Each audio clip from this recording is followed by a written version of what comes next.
Good morning, everybody. I'm Larry Weissoon. If you enjoy real-world hunting and fishing talk, you're really going to enjoy listening to my good friend, Luke Clayton, and his guest for the next hour. This is David Fox, and welcome to Outdoors with Luke Clayton and Friends.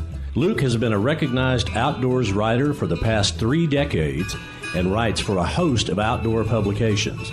Luke pens a weekly newspaper outdoors column that appears in over 40 Texas newspapers. Luke is on the pro staff of Pyramid Air, your one-stop shop for everything air gun related. Smoking Tech's electric smokers and AGM Global Vision, maker of an awesome line of thermal hunting scopes and spotters. Feel free to contact Luke through his website, catfishradio.org. Now let's join Luke and his guests for this week's show. Well, David, thank you so much, sir, for that nice introduction. Mr. Weissoon is right here with me. We're going to turn this over to Larry. This is Campfire Talk that Larry and I have been doing for 16 and a half years. I want to bring that point out. And you know what, folks? Hats off to Mr. Weissoon. This past weekend, the Texas Wildlife Association convention was held, and Larry was one of the founding fathers of the Texas Wildlife Association. I'm very proud of him for that. That's something, because it's an awesome organization. Founded, if you can believe this, I think, if I'm right, 39 years ago. Larry, is that right? Did you sit down there in Kerrville or wherever 39 years ago, and you and a couple of friends, and come up with this idea, right? You're exactly right. We started it in 1985 after a meeting in Austin with a bunch of guys there at the TPWD department. Came back, and I'd had a call from a game warden friend of mine who's Assistant Chief David Palmer, and he said, "Larry, you need to get your tail down here and straighten some people out." So I showed up not knowing what to expect, and took 2 friends with me, Murphy Ray and Gary Machin, and we went down and visited with them and found out that if we were ever going to try to have a voice as landowners, as hunters, and, you know, those folks who really care about wildlife, we need to form an organization. And so basically that's why we formed Texas Wildlife Association, and it has been absolutely the best organization there is in Texas when it comes to anything having to do with wildlife, outdoor conservation, and wildlife conservation. And people can really learn more about it by going to our website, which is www.texas-wildlife.org, and I think they'll be really pleased to learn all the many things that we've done over the years. And you mentioned the 16 and a half years or 17 years, whatever it's amounting to. You know, we've been so very fortunate, and we're blessed with the best sponsors in the world with Dallas Safari Club, DSC, Conservation Education, and Advocacy, and Hornady, accurate, deadly, dependable. We've had so many other great ones, and really this is something that have come on here recently, and relatively recent, like in Taurus and Mossberg, but also with Stealth Vision that's based out of Crockett, Texas, and Vineyard Max, which is another company, a great company, you know, based out of Nacogdoches, Texas, and others that have really allowed us to come into you know, people's houses, people's offices, people's, I guess, more probably in any place in somebody's car in the morning when we're talking. So, or the times we're talking, we're so very blessed with that. But, you know, going into the fall now, I mean, we're not that far away from where it's time to really start thinking about deer hunting, Luke. Yep, you're exactly right. The problem with me is a lot of times I'll lay down to go to sleep. Guess what I'm thinking about? I'm thinking about when those leaves start turning, and I think back about all the fun, the great. I was thinking about some of the awesome people, and I bet all of our friends listening, whether they're listening right now, thank goodness for our real terrestrial radio stations that run this show every week. Been running it for years. Thank all of them. But we're also on a podcast now, as they say, wherever podcast. Yes, sir. The show becomes a podcast after all of our wonderful radio stations run it. So anyway, I was just sitting there thinking, always thinking about topics for my newspaper column, Larry, that I write for a bunch of newspapers every week. That's a weekly thing that I do. And I was just thinking, thinking about deer hunting, actually, and this is the truth. I was thinking about going way back there to about very early, about 1980.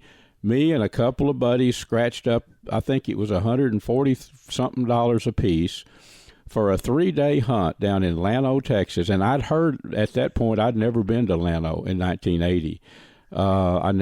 Maybe close, but I'd never really been down there to hunt. And so a guy named Herb Steeling, he was doing 3-day hunts, and you set up your camp, and the first night he'd have a barbecue dinner, beans and all that.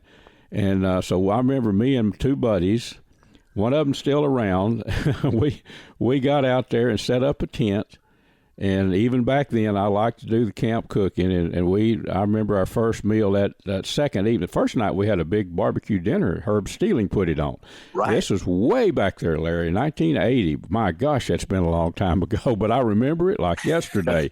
The three of us were had our tent set up, a little Coleman stove back in those days. You know what we were using. And had a good meal the first time. Then I never will forget our first meal. That first day of hunting was corned beef hash.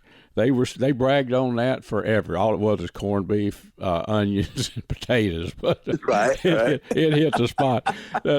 Anyway, I took an old 30-30. It wasn't an old one, actually. Back then, it was a fairly new one, 336C Marlin, and shot a. Mm-hmm. They were kidding me about that. Herb was a nice guy. He was probably about 60 at that time, and I was upper 20s probably.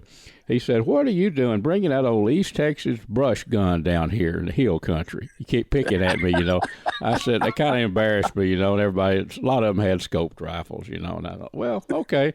He put me up in an area with a tree, and right after daylight, spike, big old, he was, for that area, I bet he weighed all of 110 pounds. Yes, sir. Big old spike buck. He was an older, probably 3-year-old deer. Come out, and I shot him at 70 yards. And, of course, I got kidded. He said, well, what did he do, just run right under your tree? I said, oh, no, this was a 70-yard shot. And so that my memories of those 2 guys, great companions. We were young bucks back then, full of, I'll just say, vinegar. Yes. We were full of vinegar. But anyway, so all of us got a deer, as I remember, and I saw a big old 12-point buck that might have scored 110 shot down there. Exactly. I thought, my gosh, what a deer. Watch this old veteran guy skin him out and quarter him up. So, but looking back on our deer hunting career, and I picked out several guys, Larry, that have meant a lot to me. And ladies hunted. My aunt was a great hunter too. But when I was out and about, mostly friends, guys that I'd hunt with. Way back, all the way up to you. I mean, you're in the mix for sure. The fun, I appreciate that. You better believe it. But the fun hunts that you and I've had, and then all the way back 50 years ago.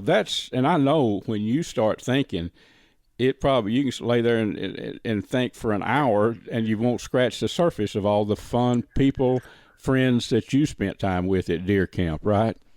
Look, you're exactly right. There have been so many different people. And like you said with me, it goes back to when I was a little kid and my mom and dad hunted, and my younger brother hunted, and we had a camp back behind our house, less than half a mile, that we would go to first week or so of deer season. And usually back then it was November the 16th when the season opened. I remember that. Kind of thing. And generally we shut down. It was over with by the 31st of December. But, recalling a lot of those people that were friends with my mom and dad, and the big barbecues and the stews, the hunting stews that we had, the night before hunting season and all those kind of things. Those bring back so many great memories and so many great people. And one of the things I've learned, of course, I've been very fortunate, very blessed, and I've hunted all over the world, literally, is that I have run into the finest people in the world in hunting camps.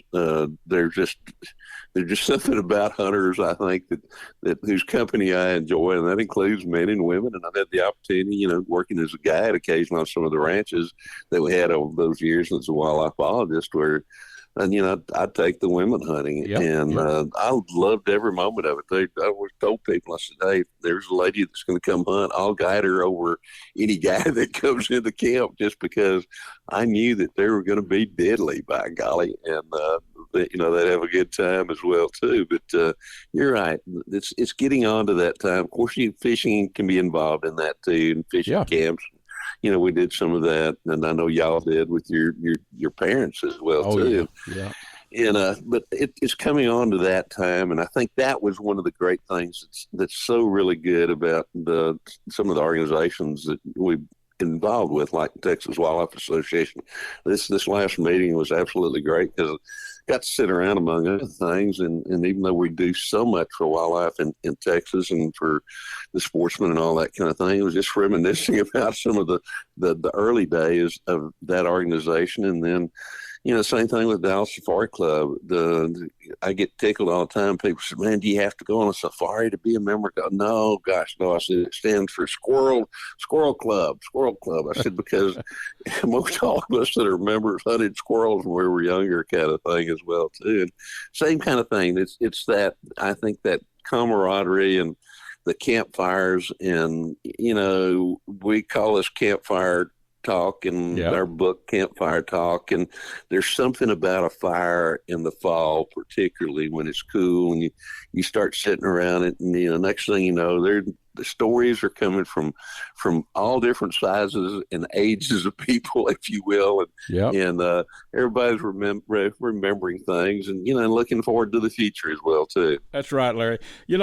For people that may have just found us here, we have been doing Catfish Radio, the actual name, Catfish Radio with Luke Clayton and Friends. But Larry, this segment, Campfire Talk with you, is kind of a show within a show, because every week this is devoted to you and I and things that you got going on, and your sponsors that help the program, help get you in here with me. So hats off to all those organizations and friends, that many of them are friends of mine too, But absolutely, I do appreciate you being with us, Larry.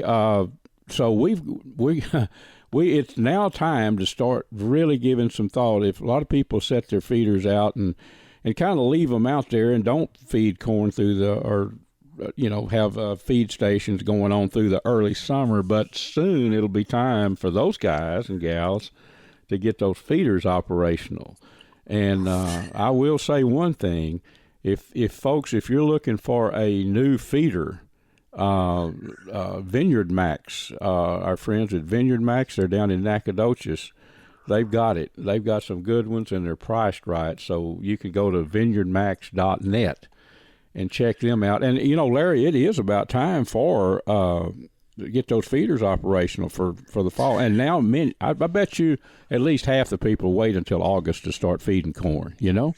I think they do. I'm glad you brought up Vineyard Max, because they're deer attracting, among other things, which is fantastic. But as you well know too, that I designed 2 hunting knives that we're doing with Silver Stag.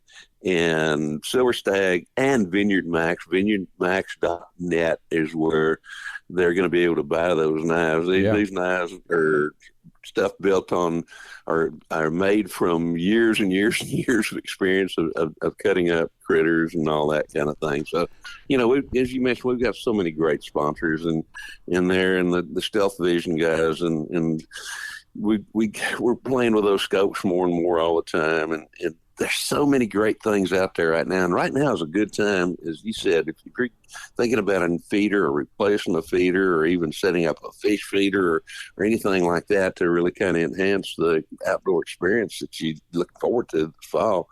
Vineyard Max is a great place to do that. And if you're looking at possibly finally getting a really good scope or buying a new scope or replacing one that you have, Stealth Vision, these guys, you've done some things with them, and I know we've got some segments on your show coming up with those guys as well too. So, it's just the good things to kind of check out, and it's kind of fun to, even if you don't end up buying anything, it's fun to go there. And I should mention too, I guess with Vineyard Max right now, a separate podcast called DSC's Campfires, and they can even find that on vineyardmax.net. So all kinds of good things with the sponsors that we have. It is, Larry. Well, thanks again for being with me. We're out of time. It goes by so quickly.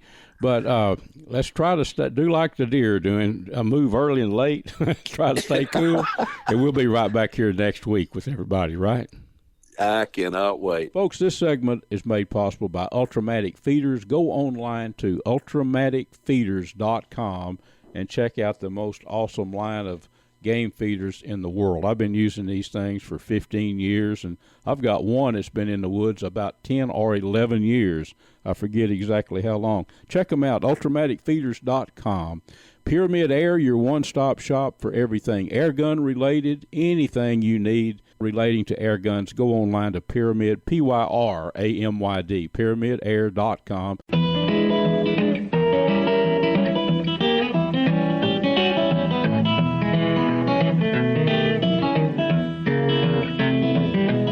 Folks, this segment is made possible by Smoking Tex electric smokers that I've been using a long, long time, Catfish Pro, catfishing baits and catfish supplies, Ultramatic Feeders, and AGM Global Vision, maker of the spotters and thermal scopes that I hunt with.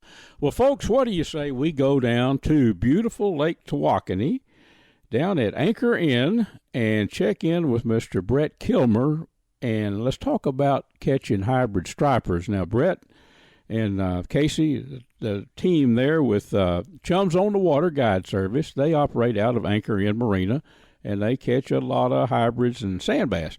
Brett, I think it's time for you to take a little break, just a few minutes, and let's talk about catching hybrid stripers on Lake Tawakoni. Now, folks are listening right now on the radio, but later on they're going to be listening to podcasts, the same thing all over.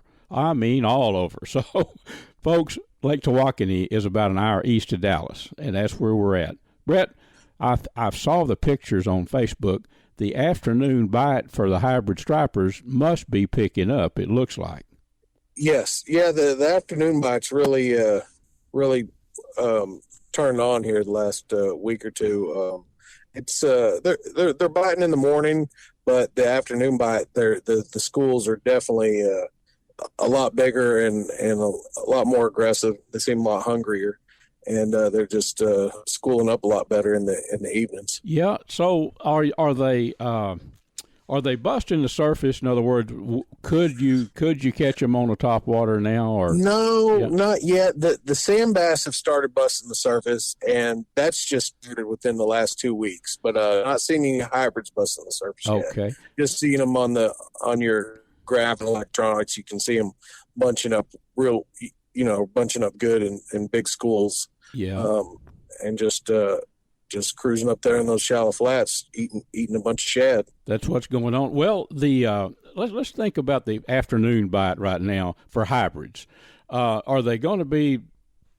Is that going to be just before dark, or a few hours before sunset, or few hours? We're getting on the water between 5 and 6 o'clock. Yeah, and catching a few between 6 and 7, and about 7:30. Mm-hmm. So that's about an hour and a half before dark is when it really starts. I mean, right about 7:30, and it's good all the way up to 9 o'clock. It's pretty steady. And you know what? That's the best time of the day to be, other than the break of day.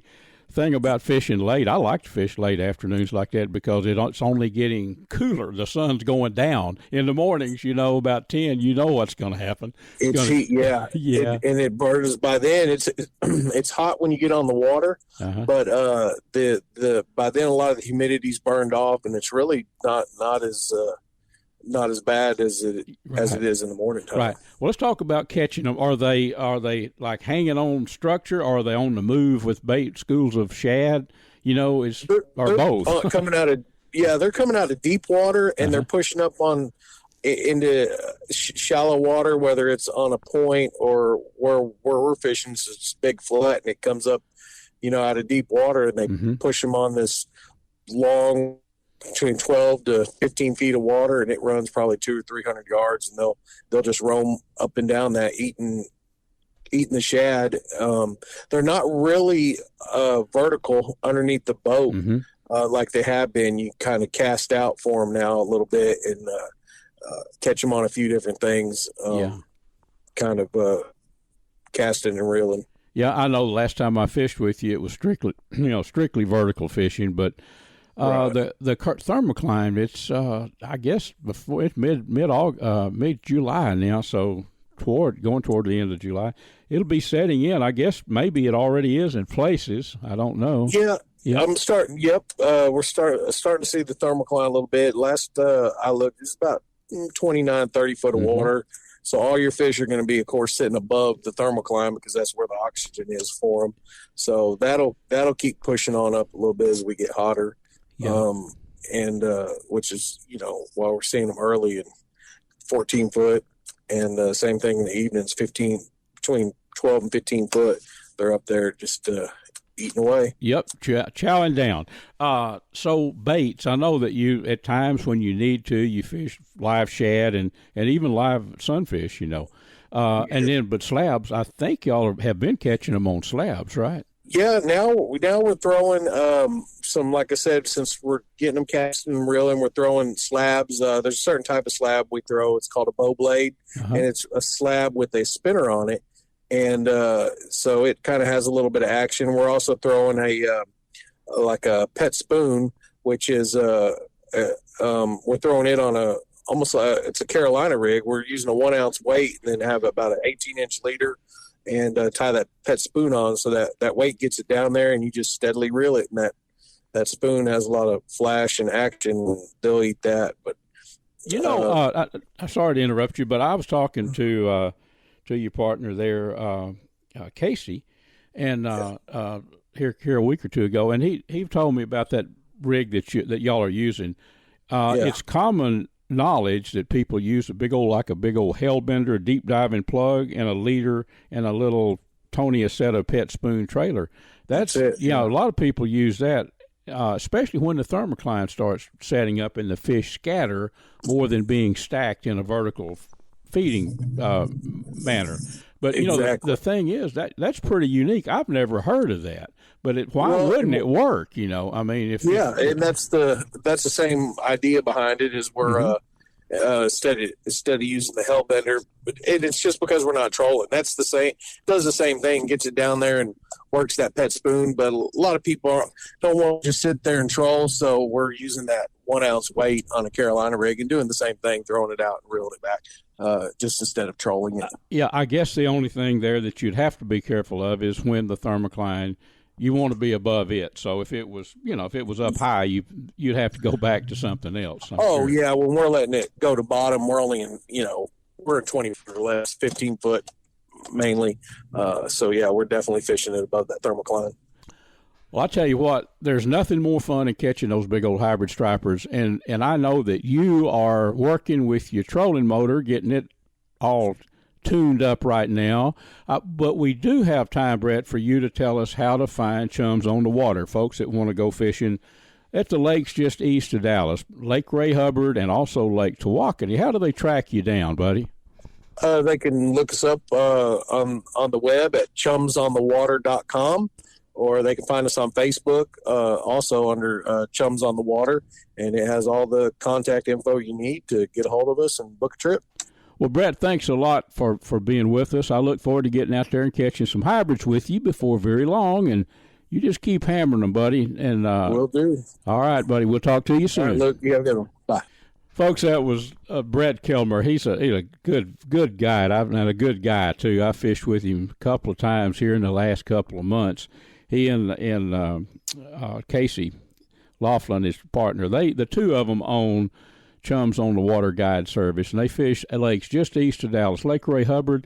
The state record hybrid striper came out of Lake Ray Hubbard. John Haney caught it back years ago, fishing with Johnny Procell. He was a famous, well-known, the Cajun fishing guide. Johnny was a good buddy of mine, and I used to write about Johnny in the one of the largest newspapers in Texas. I had a fishing column there on Thursdays, and Johnny would say, Johnny Procell, he'd say, well, the hybrids are biting out from the Red Barn. And everybody knew where the Red Barn was on Lake Ray Hubbard. It's over on the west bank up on a hill, big old red barn.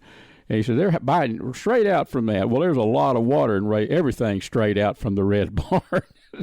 Johnny he'd tell me later, he said, Luke, Saturday morning I was out there fishing about a mile out from the red barn out there somewhere on a ridge. He said there must have been, looked like a flotilla of boats. But Ray Hubbard has had stockings last year, and I think this year also, of hybrid stripers. You know, we're talking about the cross between the white bass and the striped bass. Hybrids are awesome, hard pulling fish. But Brett and Casey, I think they fish mostly at Tawakoni, but they will come over to Ray Hubbard. Ray Hubbard is it's coming back. There's a lot of hybrid stripers there right under 20 inches right now. I kind of keep tabs on them because I think they're going to be coming of age.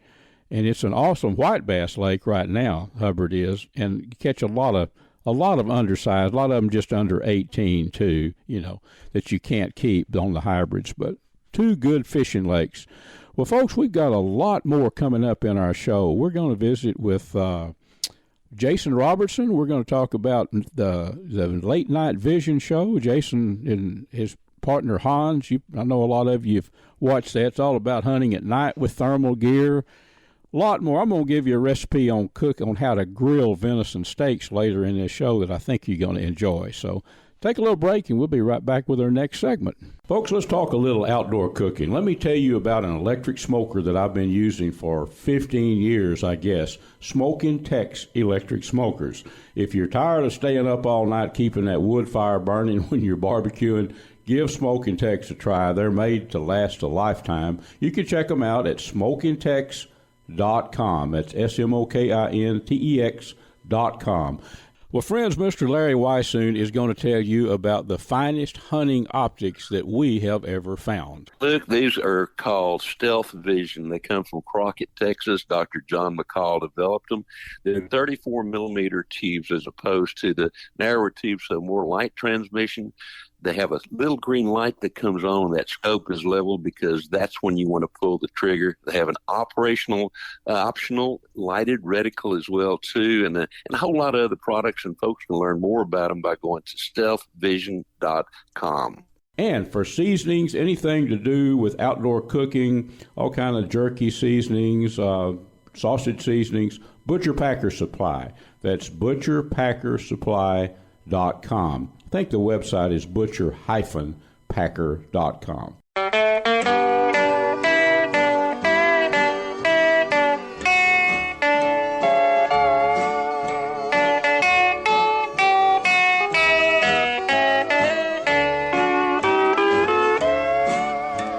Folks, how about that little intro from Ernest Tubb there? This segment here is brought to us by the Choctaw Hunting Lodge up in southeast Oklahoma, owned by the Choctaw Nation. Pyramid Air, your one-stop shop for everything airgun related.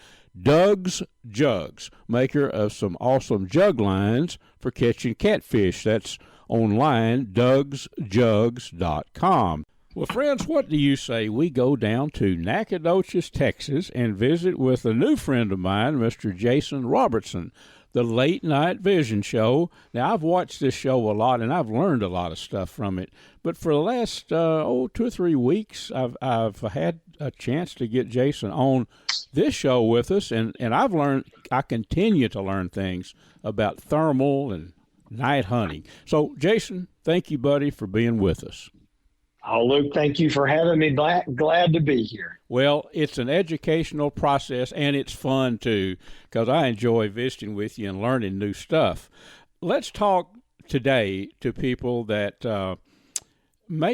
probably like me in some ways. You know, I've shot thermal for 3 or 4 years, and I Sure. hunt with it. By any stretch of the imagination, I'm not an expert on it, but I have hunted with it a lot. But before that, I used digital night vision.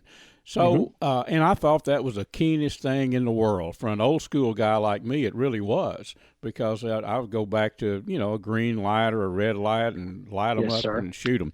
So, thermal now, the price point on thermal scopes has come down.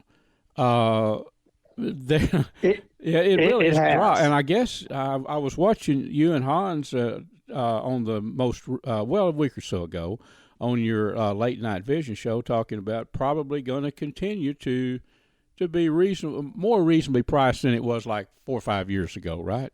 Mm-hmm. That's right. Yeah. So, it kind of depends on where you're getting into this and, kind of where your budget is. And a lot of people, when they get into night hunting and, deciding they want to spend the money to buy an optic to night hunt with and, get rid of the red lights or the white lights, the green lights, everybody's budget's different. So, a lot of people, they find out they can buy a digital night vision scope and, be very effective out to a couple 100 yards, which is all that most people are wanting to shoot at night anyway. And they can do that for anywhere between, say, $400 and $800. That intrigues a lot of people. And they say, man, I'm going to stick my big toe in the water and, spend a few $100s and get a scope that I can, realistically do some good hunting with and see if I enjoy night hunting and it fits a budget. And there's a lot of people that decide they really do like it and they want to upgrade, or some people say, hey, I already know that I want a thermal optic. And then kind of like you just, said there, they're surprised that the prices of these thermals, well, I know they're not cheap and it's still a lot of money. It's not what it used to be. It's way, way less than it was even 3 or 4 or 5 years ago. And there are some, entry-level optics like, the AGM Rattler with the 256 resolution scopes. Those are now they're down into that $800,000 range. Now, those are definitely going to limit you to your shooting ability in that 100 yards or so. When you get up into that $2,000 price point, now we're talking about shooting, 200, 250, maybe even further, or at least, identifying if you needed to. So there really is a wide range of prices. And I know we're still not talking about pocket change, but when we start saying, hey, $400, $500, it definitely opens a lot of people's eyes and thinking maybe they can afford to get into this hobby.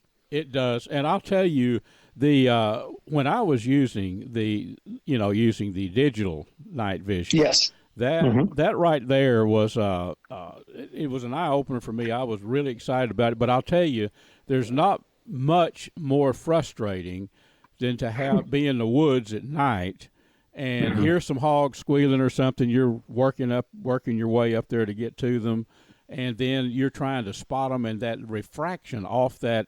Say there's a lot of leaves on the trees or grass and all that. that turns into that gets frustrating really quick. So that's really, in my experience, that's not what the digital night vision's all about. Because I hate to say it, maybe I just wasn't very good at it, but it was frustrating. But if I'm sitting on a stand or sitting out on a bucket looking at a corn feeder at a clear line of sight, it was killer. I did a good job with that, Yeah. It is. So that's something, Luke, that's a really good point you brought up there. And what it is night vision, it's using an infrared or an IR light. And that's light that we can't see. The animals generally can't see it. And again, it's infrared, but the scope sees it. And so it's like a flashlight for the scope. So it's invisible, but the scope sees it. Well, imagine if you went out there in the woods with your great big Q-beam spotlight and you turn that thing on, it's going to hit the trees and the brush and the leaves. It's going to bounce back and it's going to blind you, and you're not going to be able to see out there past that brush and those trees. True, well, that's the same exact thing that happens with digital night vision, because again, it sees that light bouncing back at it. Thermal does much better in those conditions because, again, there's no light projecting. It's just seeing the heat. But, and I'm glad you turned it around, and you're correct. Once you get into a field, open areas, maybe looking down a log road or in a log set or somewhere, that's where digital night vision does just fine. Does a very good job of that. But if you are wanting to go into brush, really tall, thick grass, no, that's where thermal is going to do you way better than digital night vision. That's true. And I will add this in too. We do a digital TV show called A Sportsman's Life every week. Larry Weissoon and Jeff Rice and I. And the digital, it's for filming, is pretty cool. You know, you can use that set that up and film during the daytime or whatever. But for nighttime, the use of the thermal, I mean, just identifying a mouse under a corn feeder. I mean, how many times have you seen that? You know, you can see everything with that. That's you know, and that's really the big draw, I think. You know.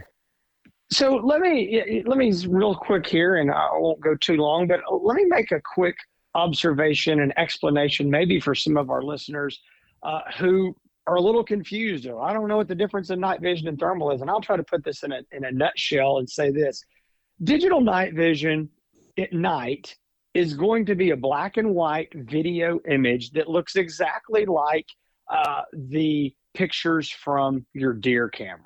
Okay, it's the same exact principle. Little, red LEDs light up and it takes the picture. That's the same thing. Or just like if you've got a security camera on the outside of your house, that is what digital night vision is. What thermal is it's got a video sensor in that scope. It's, again, like a camera, and it is reading the different heat that is put off by everything. And everything has some temperature or heat in it. And so it's reading that. And that's why animals or people or, hot objects are glowing, is because they have, more heat. And so that's why it's very difficult to hide from thermal. So whether it's a mouse or a coon or a hog or coyote, all that heat is in them and they pop off the screen and you see them right there. If let's just say this, let's say that I was standing behind a big oak tree and I stuck my arm out. Okay. Well, if I was really, really still and you were looking out there with digital night vision, just a black and white video, you may not see my arm sticking out there because it looks like a limb. I'm just as still as I can at 100 yards. But with thermal, you'd say, why has that guy got his arm sticking out behind that tree? Because it's just glowing. You can't miss it. So now there's the one last thing I will say. The one thing that digital night vision has a bit of an advantage of is identification. So I know a lot of our buddies up north that do a lot of coyote and fox hunting. They want to be sure what they're shooting, that they don't want to shoot the neighbor's dog, or maybe they are, coyote hunting and can't kill a fox. Well, the digital night vision is really good for, you're looking at that image. Yes, it's black and white, but you can say, hey, that's a fox, or that's a coyote, or that's the neighbor's border collie or whatever. Sometimes with thermal, it's a little more difficult. You can say that is definitely a canine. That looks like a dog. Or looks like a coyote. True. Yep. And so there are a few advantages to digital night vision, but there's no doubt, if the budget allows, thermal is really the king if you really, really get into this stuff. It definitely is. And using the thermal, honestly, with the higher processors, which cost more money, using those, you can really, you can see the outline of. It's almost like looking at a picture close, isn't it? You can really, it is. You can tell a fox from, very clear. But I get it. The digital is more like looking at it through a camera or something like that. That's right. That's right. Well, the price for folks that are maybe just tuning in or just thinking about getting into digital. Or trying to decide whether they want to spend maybe just a few more $100s and get into the basic, like the AGM Global Vision Rattler with the 256 processor. That's going to cost them less than $1,000. Not a whole lot, not many more $100 than the digital. And it's going to, I can say this because I've used it, that scope, if you're going to be hunting over a corn feeder, say, 75 yards or probably I'd always set up a little closer, but maybe 100 yards probably. But 75 yards hunting hogs at night, would a higher end processor be better, more clear? Yeah, it would. But that one will get the job done, in my opinion.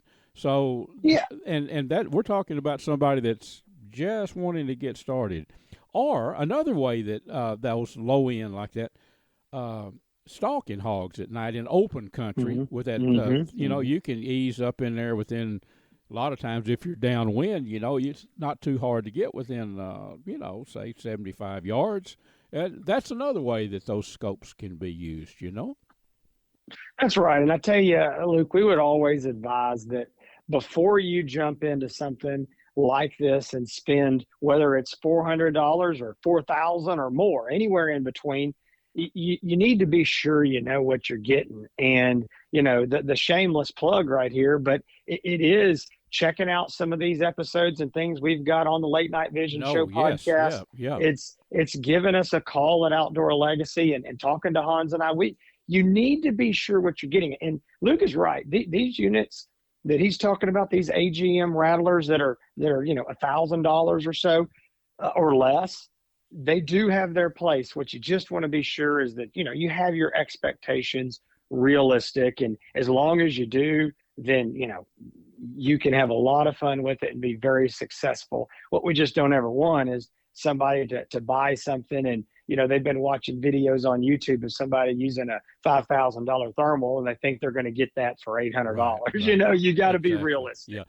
Folks, the best advice that I could give you, and I've been down this road, you can study videos, you can watch videos, you can read all you want to.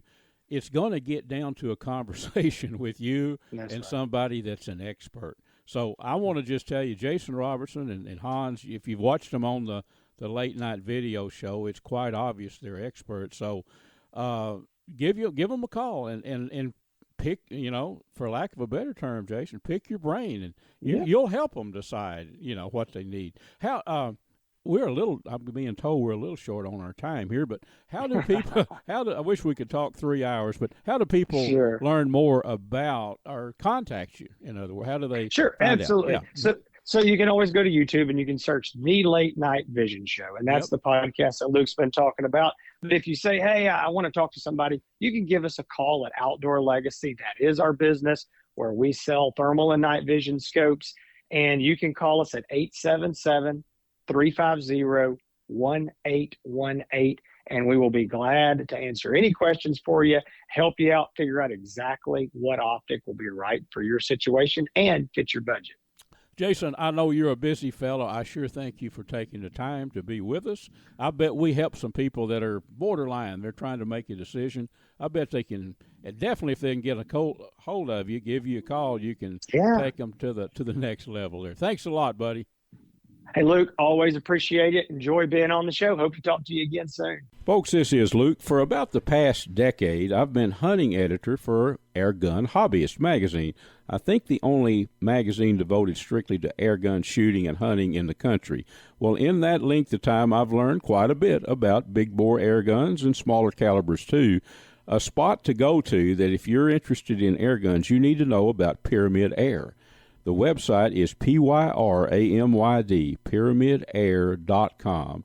They have anything and everything you need, from the guns themselves, the big bores or the smaller calibers, to the accessories. Just remember pyramidair.com, and there's a number when you get on the website if you need to call and talk to somebody.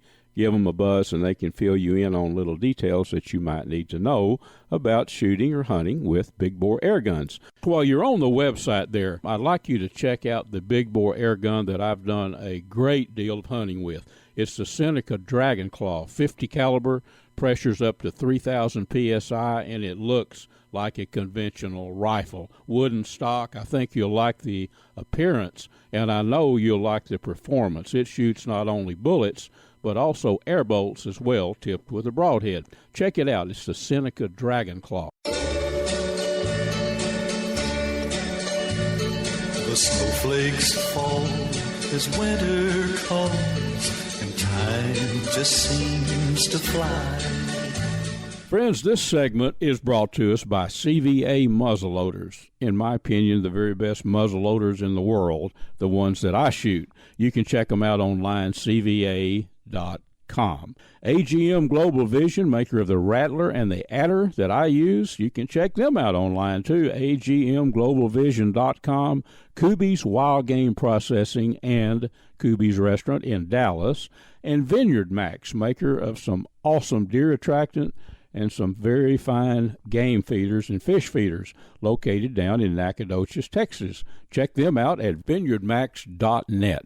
Well, friends, it's your old buddy Luke Clayton, and we do have a little extra time in today's show for me to visit with you. All of us that like to hunt, or most of us that like to hunt, enjoy outdoor cooking. Let's talk about cooking steaks, venison steak, and I'm going to compare cooking venison with beef. Now, what really prompted this is a newspaper column that I wrote last week. Everybody, or most people, like a good grilled steak. I love grilled venison. But I'm going to tell you, and if you're an old hunter, I don't need to tell you, you take a venison steak and slap it on some hot coals and cook it to well done, it's going to be tough as a boot. Now, I'll put out a disclaimer. I like steaks and meat cooked well done, not burned, and maybe just a little pink in the middle, but well done. Now, I know I've got some buddies that are chefs, and I know that a chef's going to tell you need to eat venison medium rare at least. That's the way they do it. I don't like steak medium rare. I don't like a ribeye medium rare. I don't like any meat. I want it done. So I'm going to tell you how to enjoy a nice grilled venison backstrap steak that's cut about 3/4 of an inch thick, where it's well done, but it's also more tender. Now, believe it or not, venison backstrap, it's the most tender cut other than the inner loins on a deer, but it's not nearly as tender as marbled beef would be.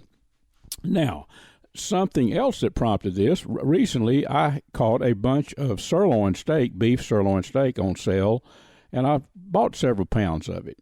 So sirloin steak is not your most tender cut. We all know that. Sirloin beef steak. You put that on the grill, it's tasty. It's more tender than venison when cooked well done, but it's still not as tender as a ribeye or, a more marbled cut of beef, let's say. So here's what we do. Let's compare the venison backstrap to a sirloin steak. Okay.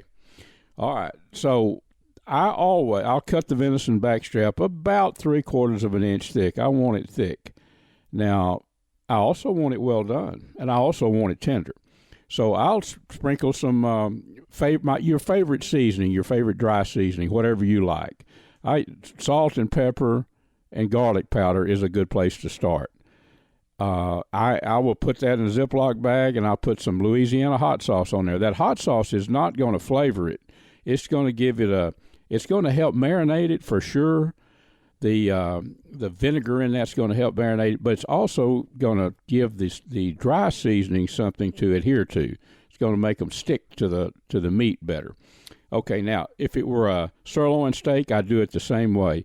And I like to leave it in there in the refrigerator for about 2 days, 48 hours. You can do it overnight. It's going to be good. But why not think ahead? Let it marinate about a couple of days. Now, okay, let's just deal with our venison, our 3/4 inch thick venison. After a couple of days, we get a good hot fire. It can be charcoal. I usually cook over wood embers. I want a little smoke on there. I want that steak to have a little smoke flavor. So if it's charcoal only, I've got a little covered grill, and I'll put a little pecan wood or hickory wood in there to give it a little smoke over the charcoal. So regardless, if it's the sirloin steak or the venison backstrap, smoke it for I put it on one side for about 6 minutes. Flip it over and give the other side about 6 minutes. Now, if you want a rare steak, you could eat it right then. I don't want it rare. So at that point, whether it's venison or beef, I'll take it into my big cast iron skillet. In that skillet, I'll have about 3/4 of a stick of melted butter. not smoking hot. I'll also have a little olive oil. The olive oil will keep that butter from from scorching, from getting real black and burning. So I put a little oil in there with the butter and get it medium hot, not smoking hot, and then put your steaks in there and let them sear on either side. Leave them down for, say, 5 minutes, and then turn them and sear the other side. Now, okay, the steaks are done probably at that point, close to well done even, probably are well done, but they're not tender, I promise you. Not even the sirloin's going to be tender at this stage. I put a lid. I've got a cast iron lid on my old cast iron skillet. You could use any kind of skillet with a lid, but cast iron is what you really need to be using for this. Put a lid on it. Cut your fire down real low, and at this point, I have 5 or 6 cloves of garlic, pods of garlic, chopped up pretty fine. I sprinkle them in there, and then I flip that steak where there's some on the bottom, and let that garlic kind of infuse up through the oils into the meat. You can sprinkle a little on top, but when you flip the steak, the garlic's going to be, the steak's going to be exposed on both sides when you flip it later. Put your lid on there. And just let it go for 20 minutes is a good way to check it. And in that 20 minutes, after about 10 minutes, turn it. You've got it on low, and it's really just what it's doing is tenderizing that steak. To make meat tender, what do you need? You need moisture and slow cooking. That's what you need. And so you've got it all in that cast iron skillet with a lid on it. So after about 10 minutes, you flip your steaks to the other side, put your lid back on and let her cook another 10 or 12 minutes. At that point, take your lid off, cut your heat up, cut it up, not as high as it'll go, but put it on high, and then brown your steaks again. And they will, when you pull that lid off, they're going to be more or less soft. They're not going to have a good, I guess you could call it bark, but that's really not the appropriate term, but a good crust, put it that way. And then flip it, brown it on both sides, and then set it over in a plate and let that steak rest about 10 minutes. And folks, I'm going to tell you what, that steak's going to be tender. It's going to be very flavorful. It's going to have a hint of smoke flavor to it because of smoking it out there. Now, you can do this, and I have at deer camp. I've cooked it strictly in the skillet and bypassed the smoking with wood or charcoal. That works good, too, but I don't know. I just like it better if I have time to put some wood smoke on it before it goes into that skillet. Folks, I thought that might help you some. I mean, granted, sirloin beef steak is one of the more reasonable steaks you can buy, but I think all of you will agree that it's not nearly as tender, like a ribeye or a New York steak strip or something like that. So we also will go into chicken fried venison sometime soon. Maybe it sounds simple, dust it with flour and put it in hot oil, but there's some tricks that I know about that makes chicken fried steak, especially venison, really, really good. And I'll share that with you here in an upcoming episode. I hope you've enjoyed our show today, folks. We've covered a lot of topics, and I want you to know that you can always go to catfishradio.org. That's the radio website that we have for Catfish Radio with Luke Clayton and friends. Go there and check out some of the stuff. I usually, Jeff Rice that does my website, my good friend Jeff, he usually puts our weekly newspaper column on there. Actually, I have a newspaper column that was posted recently. It went to all the newspapers that I write for about cooking steak. So that's kind of prompted today's little conversation. Be safe in the outdoors, friends, and make sure next week, tune right back in here. We're going to have a bunch more fun and have some more guests that I know you're going to enjoy. Folks, that about wraps our show up for this week. I've enjoyed being with you, and I hope you've had a good time, too. This segment was made possible by AGM Global Vision, maker of the Rattler and the Adder, two awesome thermal scopes that I use for all my night hunting. check out AGM, all the products that they have there online, agmglobalvision.com. And folks, we're also brought to you by the Choctaw Hunting Lodge up in southeast Oklahoma, located about, 45 minutes west of Hugo, Oklahoma, owned by the Choctaw Nation. It's about 45,000 acres of awesome mountain, country, hills, valleys, loaded with game. Lots of eastern turkey, and they do eastern turkey hunts if you're looking for a spot to hunt turkey in the spring. Also, I want to remind you about the Seneca 50 caliber Dragon Claw that shoots bullets and pellets. And by pellets, I'm talking about 200 and 210 grain lead, chunks of lead. It's a big bore air gun that I use. Check out the Seneca Dragon Claw there at pyramidair.com.